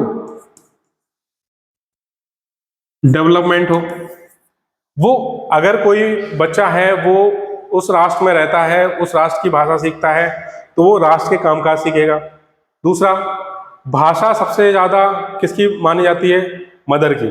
ठीक, क्योंकि मदर ही है जो बच्चे को क्या करती है, भाषा सिखाती है। तो मदर टंग हो गया। एक लैंग्वेज वो हो गई जिसमें बच्चे का जो दिमाग है या फिर जो उसका डेवलपमेंट है, मेंटल डेवलपमेंट हो गया, वो आसानी से हो सके। तो एक लैंग्वेज ये हो गई। दूसरा, तीसरी कौन सी हो गई, तीसरी वो जिससे वो बाहरी दुनिया से क्या कर सके, कनेक्ट कर सके। ठीक, तो या तो वो इंग्लिश होगी या फिर कोई कॉमन लैंग्वेज हो गई जैसे हिंदी हो गई। ठीक, तो ये क्या हो गया, ये बाहर की दुनिया से कनेक्ट करने का एक माध्यम हो गया। तो यही क्या कहलाया, 3 लैंग्वेज फॉर्मूला, जिसको नेशनल एजुकेशन पॉलिसी 2020 में रखा गया। इसके अलावा कौन सा है last point, media promoting linguistic harmony. अब मीडिया में क्या आ सकता है, मीडिया में क्या आ सकता है? देखो मीडिया जो है, मीडिया में आपका मूवीज भी आ गई। मीडिया में क्या है? मूवीज आ गई, वहां का लिटरेचर आ गया, ठीक है। इसके अलावा डांस हो गया, सॉन्ग्स हो गए, ठीक। ये सारे के सारे क्या है? सारे के सारे क्या है? मीडियम ही तो है। तो मीडिया क्या है? जैसे मूवीज हो गई, हम नॉर्थ में क्या करते हैं? साउथ की मूवीज को भी एंजॉय करते हैं कि नहीं करते हैं? ठीक। लिटरेचर हो गया, अगर साउथ का कोई लिटरेचर है हम वो भी पढ़ते हैं। नॉर्थ में है तो नॉर्थ वाले साउथ को भी पढ़ते हैं। तो ये कोई नॉर्थ वर्सेस साउथ नहीं है। नॉर्थ विद साउथ अगर हुआ तो भारत क्या होगा? भारत तभी तो आगे बढ़ पाएगा। अगर हम ये कहें कि इन दोनों में विवाद है, क्या वो चीज आगे बढ़ पाएगी? नहीं बढ़ पाएगी। तो पूरे देश को क्या है? साथ में रह के ही तो आगे बढ़ना है कि नहीं बढ़ना है? ठीक। ये सारी की सारी क्या करती हैं चीजें? लोगों को या फिर उस जगह को क्या करती हैं? जोड़ती हैं। आपने एक सॉन्ग देखा होगा, इसको ऑस्कर भी मिला है, नाटू नाटू। है कहाँ का? साउथ का। लेकिन उसको क्या करते हैं? नॉर्थ इंडिया हो गया, ईस्ट इंडिया हो गया, वेस्ट इंडिया हो गया, सारे के सारे क्या करते हैं? उसको एंजॉय करते हैं। वर्ल्ड में भी वो सॉन्ग क्या है? काफी पॉपुलर है। तो ये सारी की सारी चीजें क्या करती हैं? एक कनेक्टिविटी बिठाती हैं और लोगों को क्या करती हैं? कनेक्ट करती हैं। तो ये सारे के सारे फैक्टर क्या हो गए? एक लिंग्विस्टिक डाइवर्सिटी जो भारत की एकता और अखंडता को बनाए रखे हुए है। ठीक। तो अब मैंने आपको दोनों ही पहलू बता दिए। ठीक। इतना समझ में आया कि फेवर में कौन से हैं और अगेंस्ट में कौन से हैं। लास्ट में हम क्या कहेंगे कि भारत की जो लिंग्विस्टिक डाइवर्सिटी है वो भारत की एकता को बनाए रखे हुए है, बशर्ते कि वहां पे कोई रीजनलिज्म या लिंग्विस्टिक चौविनिज्म ना हो। लोगों को भाषा के आधार पर ना बांटा जाए, लोगों के लिए भाषा के आधार पर कोई पॉलिटिक्स ना की जाए। ठीक है। जो लिंग्विस्टिक माइनॉरिटीज हैं उनको क्या हक दिया जाए, जो कि दिया गया है संविधान में, कि वो अपने भाषा को, अपनी स्क्रिप्ट को एक सजो के रखे या फिर उसको प्रिजर्व करके रखें। ठीक है। ये सारे के सारे उनको क्या दिए गए? अधिकार दिए गए। इतना समझ में आया? इसके अलावा देखो स्टेट रीऑर्गेनाइजेशन एक्ट 1956, ये क्यों आया, क्यों इसकी जरूरत पड़ी? तो अभी मैंने आपको बताया कि भारत में क्या था? कई सारी लैंग्वेजेस थी। ठीक। 1953 तक आते आते पोती श्रीरामलु,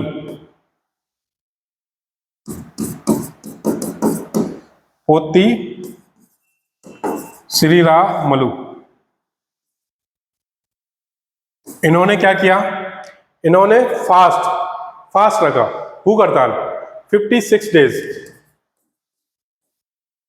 कि किसका एस्टेब्लिशमेंट किया जाए?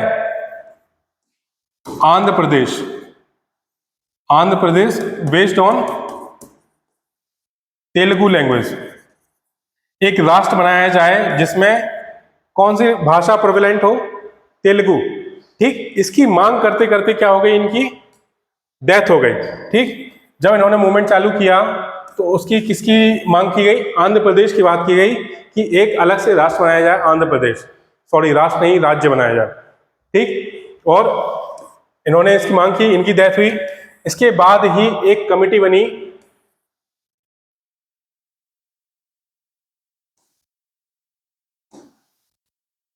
रीऑर्गेनाइजेशन कमीशन, जिसके चेयरमैन कौन थे?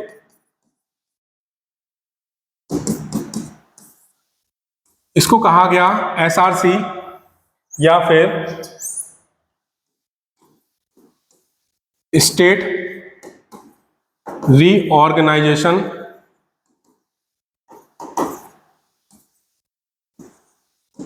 कमीशन। ठीक। इस कमीशन ने अपने कुछ क्या दिए? सुझाव दिए और ये कहा कि राज्यों की जो सीमाएं हैं उनको फिर से क्या करना होगा? निर्धारित करना होगा, जिसका बेसिस क्या है? एडमिनिस्ट्रेटिव तो होगा ही, एडमिनिस्ट्रेटिव तो है ही, इसके अलावा और क्या होगा? एडमिनिस्ट्रेटिव के अलावा लिंग्विस्टिक। एक आधार क्या होगा, लिंग्विस्टिक आधार भी होगा कि एडमिनिस्ट्रेटिव भी है और लिंग्विस्टिक भी है।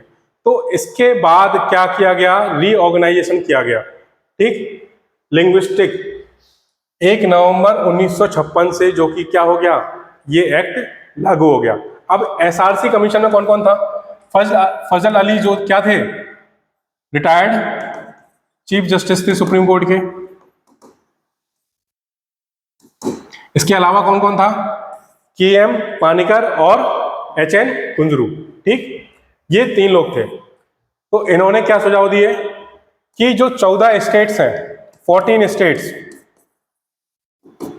और 6 यूनियन टेरिटरीज, इनका क्या किया गया, पुनर्गठन किया गया है, रीऑर्गेनाइज्ड इनको किया गया। और अब कैसे उनको लैंग्वेज के आधार पर डिवाइड किया गया, ये देखो।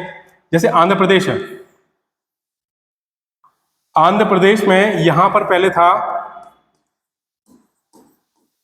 हैदराबाद स्टेट, तो हैदराबाद स्टेट को किसमें मिला लिया गया, आंध्र स्टेट में।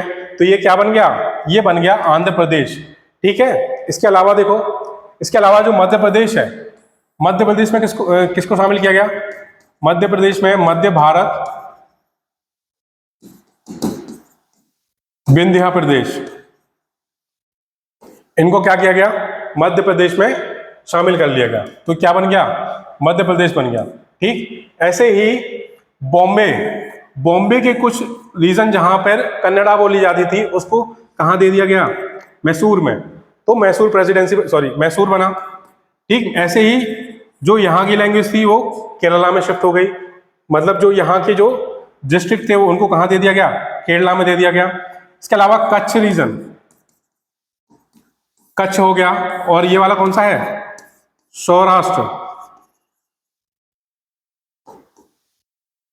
सौराष्ट्र रीजन।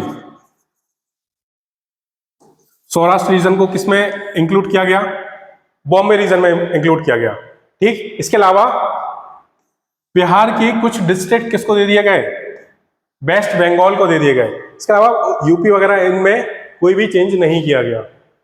बाकी पंजाब को भी क्या किया गया, एक्सटेंड किया गया। तो ये सारे के सारे क्या बन गए, 14 स्टेट्स बन गए। इनको क्या किया गया, भाषा के आधार पर ही तो रिऑर्गेनाइज किया गया।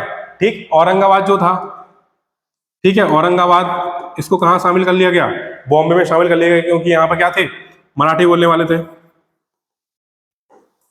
ऐसे ही नागपुर हो गया, नागपुर को भी कहाँ शिफ्ट किया गया, बॉम्बे में शिफ्ट किया गया। तो ये क्या हो गया, रीऑर्गेनाइजेशन हो गया स्टेट्स का on the basis of state reorganisation act 1956। ठीक, तो इसकी मांग किसने उठाई थी, मैं वो भी बताया, पोती श्री रामलू। ठीक, इनकी अनशन से ही यहां से क्या हुआ, ये सारे प्रोटेस्ट स्टार्ट हुए, और स्टेट जो सरकार थी, केंद्र सरकार को ये मानना पड़ा कि हमें फिर से एक कमेटी बिठानी होगी जो कि ये तय करेगी क्या राज्यों को भाषा के आधार पर बनाया जाए या ना बनाया जाए। ठीक, इसके अलावा देखो, इसके अलावा कुछ यूटीज भी बनाई गई, यूनियन टेरिटरी या केंद्र शासित प्रदेश। क्या हो गया, अंडमान हो गया, लक्षद्वीप हो गया, दिल्ली हो गया। ठीक, इसके अलावा कौन से थे, त्रिपुरा हो गया, ठीक, मणिपुर, सॉरी त्रिपुरा हो गया और मणिपुर हो गया। ठीक, हिमाचल प्रदेश हो गया। ये सारे के सारे क्या बनाए गए, ये यूटीज बनाई गई। ठीक, तो ये क्या था, ये रीऑर्गेनाइजेशन था स्टेट्स का on the basis of language, जिसकी कमेटी को हेड किसने किया, फजल अली ने। ये क्वेश्चन आपका प्री में आ सकता है। ठीक, या तो ये पूछ सकते हैं कमेटी कब बनाई गई, या फिर स्टेट रीऑर्गेनाइजेशन एक्ट कब आया। ठीक, इसके अलावा इसमें कौन मेंबर था, एच.एन. कुंजरू और के.एम. पानिकर।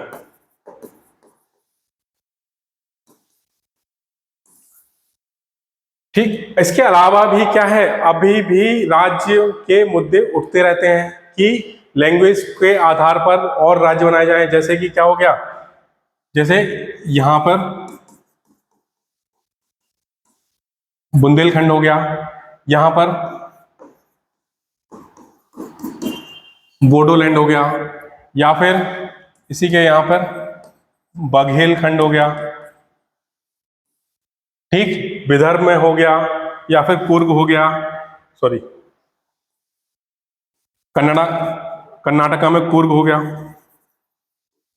तो इनकी भी डिमांड क्या है कि लैंग्वेज के आधार पर एक अलग राज्य बनाया जाए, ठीक। तो 1956 ने क्या किया, इस एक्ट ने स्टेट्स को रीऑर्गेनाइज किया on the lines of language. अलग अलग भाषाओं के आधार पर राज्यों की जो सीमाएं थी उनको क्या किया गया, पुनर्गठित किया गया, ठीक। इतना समझ में आया।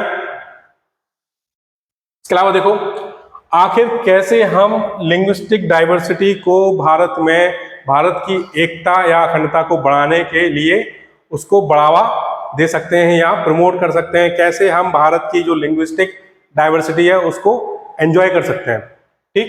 तो promoting multilingual education and mutual linguistic respect, ये कब पॉसिबल होगा, जब एक राज्य का दूसरे राज्य के लोगों से क्या होगा, आदान प्रदान होगा।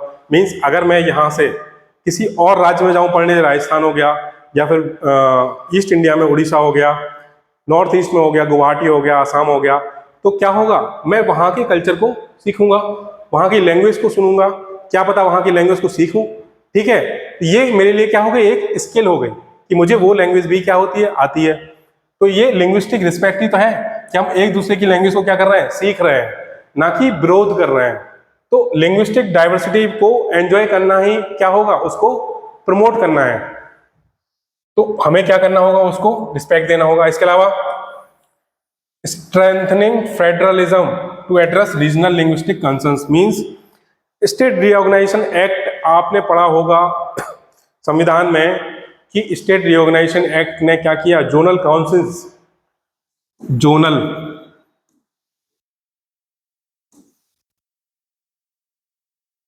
जोनल काउंसिल्स क्या किए, एस्टेब्लिश किए,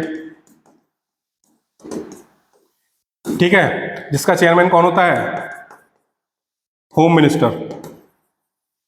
और हर जोनल काउंसिल्स में कुछ राज्यों को रखा गया, वो राज्य क्या करते हैं, आपस में बैठते हैं, अगर उन राज्यों में आपस में कोई कंसर्न है कोई कॉन्फ्लिक्ट है, कोई विवाद है, तो वो आपस में बैठ के उसको क्या करते हैं, एक आर्बिट्रेशन हो गया, एक आर्बिट्रेरी बॉडी हो गई कि आपस में ही सुलह कर लेना, ठीक। तो ये क्या करता है, एक मैकेनिज्म देता है कि जो स्टेट का जो देश का जो फेडरलिज्म स्ट्रक्चर है, फेडरल स्ट्रक्चर है, वो क्या रहे, सुनिश्चित रहे, वो सुरक्षित रहे, वो स्ट्रांग रहे, ठीक। तो ये strengthening federalism to address regional linguistic concerns. इसके अलावा इंटर स्टेट माइग्रेशन और कल्चरल एक्सचेंजेस, जैसे तमिल काशी समागम हो गया, तो ये क्या हो गया, एक भाषा का दूसरी भाषा में क्या हो गया, कनेक्शन हो गया, कम्युनिकेशन हो गया, एक्सचेंज कर रहे हैं हम लोगों को, वहाँ के लिटरेचर को सीख रहे हैं। यही एक्सचेंज क्या होगा, लोगों को लोग क्या करेंगे, इंटरेक्ट करेंगे और आपस में जानेंगे,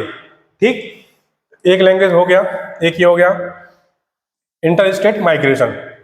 इसके अलावा AI बेस्ड ट्रांसलेशन मींस अगर आपका मन है कि आप किसी मराठी लैंग्वेज को या संथाली लैंग्वेज का कोई लिटरेचर है वो आप पढ़ना चाहते हैं, तो अब क्या टेक्नोलॉजी आ गई है कि AI बेस्ड टूल्स आ गए हैं जो इन लैंग्वेज को, जो आपकी भाषा है या फिर इंग्लिश हो गई, हिंदी हो गई, या फिर जो आपकी रीजनल लैंग्वेज है, उसमें क्या करेंगे, कन्वर्ट करेंगे, ताकि आप वो लिटरेचर क्या कर सकें, पढ़ सकें, ठीक है। तो AI टूल्स या फिर आज की टेक्नोलॉजी कैसे लिंग्विस्टिक डाइवर्स को एनहांस कर सकती है,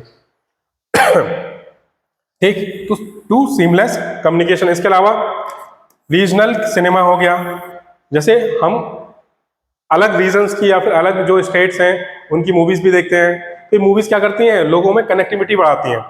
फोक ट्रेडिशन हो गया, कोई डांस हो गया, कोई फोक सॉन्ग हो गया, जैसे बुंदेलखंडी में क्या है, बुंदेली में रानी लक्ष्मीबाई का गीत है, तो क्या करती है, रानी लक्ष्मीबाई के जो गीत हैं बुंदेली खंडी में वो वर्ल्ड फेमस है, तो वो क्या करते हैं, पॉपुलराइज करते हैं और एक कनेक्टिविटी प्रदान करते हैं। ये सारे के सारे क्या होगा, स्टेप्स, ये सारे के सारे स्टेप्स हैं कि हम लिंग्विस्टिक डाइवर्सिटी को कैसे प्रमोट कर सकते हैं, कैसे लिंग्विस्टिक डाइवर्सिटी नेशनल इंटीग्रेशन का हिस्सा बन सकती है।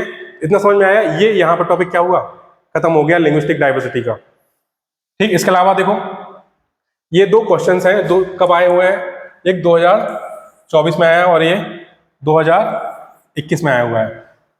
ठीक, इसको मैंने बता दिया।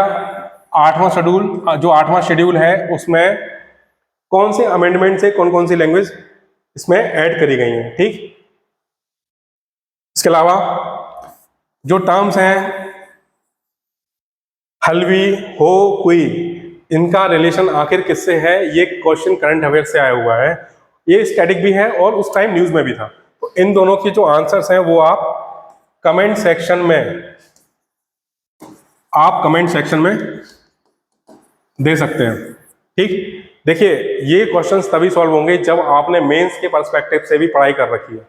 अगर खाली आप प्री पढ़ते रहेंगे तो ना तो आपका मेंस होगा और ना ही प्री होगा, क्योंकि मेंस आपको क्या देती है, एक इन डेप्थ एनालिसिस देती है, कोई भी टॉपिक की इन डेप्थ एनालिसिस। तो ये क्वेश्चंस तभी होंगे जब आपने उस टॉपिक को इन डेप्थली पढ़ा होगा। ठीक, आपको पढ़ाई ऐसे करनी है कि आपको प्री भी बैलेंस रहे और मेंस भी बैलेंस रहे। मींस एक हॉलिस्टिक अप्रोच लेके चलना है कि कैसे दोनों की पढ़ाई की जा सके। इसके अलावा आपकी जो है आंसर राइटिंग, इसको करते रहिए। ठीक है, क्योंकि 3 महीने आपको मेंस के लिए मिलते हैं और केवल 3 महीने में ही आप मेंस नहीं निकाल पाएंगे अगर आपने आंसर राइटिंग नहीं कर रखी है। तो आपको आंसर राइटिंग इसकी भी करनी है, जो आपका ऑप्शनल है उसकी भी आंसर राइटिंग करते रहनी है। और जो ये क्वेश्चंस हैं प्री के कि किस तरह के क्वेश्चंस आते हैं, तो प्रीवियस ईयर क्वेश्चन से एनालिसिस करते रहिए कि किस तरह का टॉपिक पूछा जा रहा है, कितने डेप्थ में पूछा जा रहा है, क्या करंट अफेयर्स से है, करंट अफेयर्स कहीं जो स्टैटिक है उस पोर्शन से कहीं रिलेटेड तो नहीं है। तो इस तरह से आपको क्या करनी है, एक स्ट्रेटजी बनानी है। ठीक, आज की क्लास यहीं खत्म करते हैं। Okay, thank you.